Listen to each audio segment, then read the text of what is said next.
Salut et bienvenue dans ce 42e épisode de Décryptage. Cette semaine, on vous plonge dans l'univers du chocolat à l'occasion des fêtes de Pâques. Comment le chocolat est-il sélectionné? D'où vient-il? A-t-il subi des hausses de prix? On répond à toutes vos interrogations. Nous sommes allés à la rencontre de Patrick Bouvard dans son atelier de Bourg-en-Bresse. Il est chocolatier depuis les années 80 et transforme 3 tonnes de chocolat pendant la période de Pâques. Mais surtout, il sélectionne sa matière selon des critères très stricts. Provenance, ça peut être Tanzanie, Papouasie, Sao Tomé. Alors, pour faire des bons chocolats au lait, il faut plutôt Ghana, qui sont des fèves un peu plus douces, d'accord. On ne va pas prendre un chocolat de Tanzanie pour faire du chocolat au lait.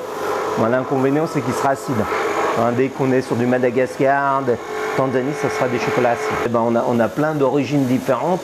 Mais là, cette année, pour Pâques, c'est vraiment un chocolat, ce qu'on appelle passe-partout. C'est un mélange de Côte d'Ivoire, de Ghana et de Saint-Domingue. Pourquoi? Parce que voilà, il faut que c'est vraiment un profil de goût qui corresponde à beaucoup de gens. Il faut que c'est du caractère, mais pas trop. Si vous avez un chocolat acide pour les périodes de Pâques, ceux qui vont aimer le chocolat acide vont se faire plaisir, mais vous sélectionnez une clientèle. Tandis que si vous avez un chocolat qui a un bon goût cacao, qui a ce qu'on appelle des notes florales ou un peu fruitées, là on est sûr de correspondre à tout le monde. Un bon chocolat au lait, on appelle ça, il ne faut pas qu'il fasse la suie en bouche. Quand vous le mettez sur la langue, ça ne doit pas râper, ça ne doit pas être sableux, ça ne doit pas être... d'accord.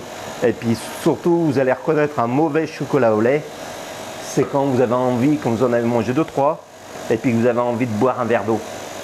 Ça veut dire que c'est un chocolat qui est sucré, qui a aucune... Et là, vous dites, celui-là est... Voilà.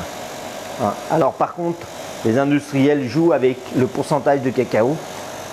Ils vous font croire qu'un chocolat à 80%, c'est celui-là le meilleur. Et non, parce que nous, on utilise en moyenne des chocolats entre 65 et 75%.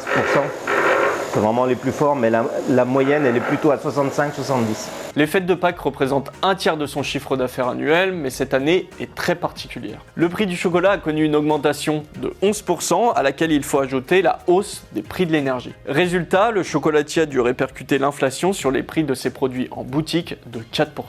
Voilà, cet épisode de décryptage touche à sa fin. Si vous voulez en savoir plus sur la chocolaterie Bouvard, rendez-vous dans les pages de la Vaudelin de cette semaine, édition Bresse. Si cette vidéo vous a plu, n'hésitez pas à la liker, la commenter, la partager, mais surtout à vous abonner. Et puis pour retrouver les autres vidéos de la chaîne, cliquez ici.